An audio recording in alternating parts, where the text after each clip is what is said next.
पहिली यादी जी प्रसिद्ध झालेली आहे त्यामध्ये राज्यामध्ये 16,96,000 शेतकऱ्यांचे नाव समाविष्ट आहे आणि ह्यामध्ये 2 लाखाच्या आतली सर्व खाती आहेत आणि त्यामुळं सर्व शेतकऱ्यांचं 2 लाखापर्यंत कर्ज माफ होणार आहे आणि ह्याची रक्कम साधारण 13,600 कोटी आहे। यामध्ये सर्वात जास्त अहिल्यानगर जिल्हा आहे, तिथे 1,32,734 आणि सर्वात कमी सिंधुदुर्ग आहे, तिथं 3,708 आहेत। 1 लाखावरती पेक्षा जास्त लाभार्थी असलेले जिल्ह्यामध्ये बुलढाणा आहे, तिथे 1,16,000 आहे। छत्रपती संभाजीनगर आहे, तिथे 1,05,000 आहेत। जालना आहे, तिथं 1,07,000 आहे आणि यवतमाळ आहे, तिथं 1,01,000 आहेत। म्हणजे साधारण हे 6 जिल्ह्यामध्ये 1 लाखापेक्षा जास्त लाभार्थी आहेत। आम्ही साधारण दोन आठवड्यामध्ये दुसरी यादी पण आम्ही प्रसिद्ध करू।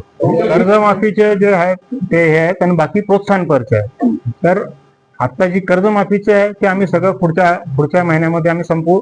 त्यानंतर ओटीएस साठी मुळात शासनाने मुदत दिलेली आहे ती 31/3/27 ची दिलेली आहे, त्यामुळे ओटीएस योजना त्याच्यानंतर देखील चालू राहणार आणि हे जी देखील आहे प्रोत्साहनपरची देखील मुदत दिलेली आहे, त्यामध्ये देखील बराच वेळ आहे। म्हणजे शेतकऱ्याला कर्ज भरायला 31/3/27 पर्यंत वेळ आहे, पण त्यामध्ये देखील आता जे पात्र निघतील त्या पात्रतेप्रमाणे आम्ही त्यांचं लिस्ट आम्ही जाहीर करू। आधार प्रमाणीकरण आता मी सांगितलं, आता तुम्हाला पोर्टलवरचा मी आकडा दाखवतो, हा 4 लाख क्रॉस झालेला आहे। म्हणजे आता 17 लाखापैकी 4 लाख आमची यादी जी आम्ही प्रसिद्ध केली ती शनिवारी केली, त्यानंतर रविवार होता, 2 दिवसात 4 लाख झाले। माझ्या माहितीप्रमाणे की ह्या 3 दिवसामध्ये शुक्रवारपर्यंत आधार प्रमाणीकरण बऱ्यापैकी पूर्ण होईल। जेवढ्या लोकांचं होईल साधारण जे पण 10 लाख 12 लाख 15 लाख होईल त्यांचं आम्ही प्रोसेस करून अकाउंट त्यांच्या खात्यात त्याच्या आधार लिंक अकाउंटवर पैसे द्यायचे आहेत ना। हा आधार प्रमाणीकरण फक्त आपल्या सेवा केंद्रावर जायचं, तिथं विशिष्ट क्रमांक किंवा आपला आधार नंबर द्यायचा, तो तुम्हाला अमाऊंट सांगतो आणि मग अंगठा लावायचा। आधार प्रमाणीकरण फार डिफिकल्ट नंतरच पैसे पास होणार, त्याला ती रक्कम मान्य आहे का नाही कसं करणार?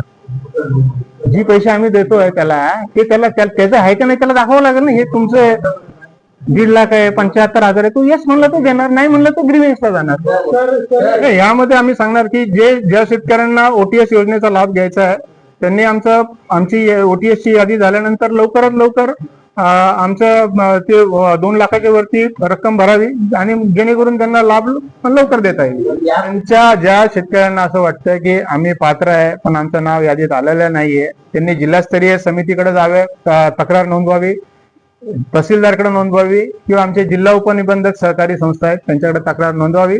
त्यांच्या सर्व तक्रारीवर आम्ही चौकशी करून त्यांना लेखी उत्तर कळवू।